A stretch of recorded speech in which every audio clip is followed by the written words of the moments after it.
Hello mga bebe loves. Tingnan niyo naman yung mga ni bakla. Paga. Ayan. So ngayon, birthday ni baklang a girl. Nagigising ko lang. Then nag-inis lang ako ng konti. Konti lang, bakla. Alam nga, nag-inis ako ng marami dito. So now, mga be, is birthday ni bakla. Pero wala akong handa. Mahirap lang kami. Wala kaming pera. Okay, hindi kailangan maghanda. Tugtin pa lang ako. Joke! Oo, pero totoo, tugtin ako nga guys. Birthday na nga ako guys. So ngayon, samahan niyo ako, pupunta akong bayan. Alam mo kung bakit? Hindi para bumili ng kandado. Para kumuha ng gamot ng nanay ko. Sa center. Ganun ba? Bakla.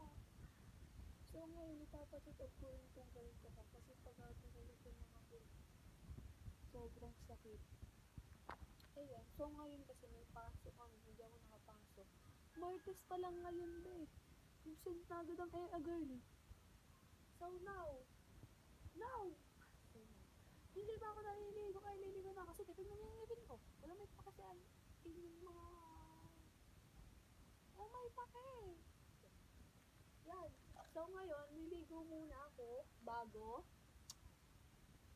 Sunod pagkaligo ko, ano natin, ipahingalis muna natin ating mukha. Then, bago tayo, tapos gagayak tayo ng... Ano ba gayak natin? So gagayak tayo, tapos going to ano tayo, going to bayan. Yan. So ngayon, niligo muna ako. Mag-antay kayo dyan, mabilis lang to. Wala pa tong 5 seconds. Sige na, wait, bye-bye. Ito na. Ligo na ako dito, be. Oh, yan. Mga be. Nakapula tayo kasi birthday natin. Ayan. So ngayon, ipapinalize natin ang ating mukha. Mag-makeup tayo din. Gogora na tayo. Mag-outfit check tayo. Pagkatapos natin magtanong ng mukha natin. Then gogora na tayo. To the cherries.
Mga be, papunta na ako ng dyan ng bayan. Inaantay ko na lang yung mama ko.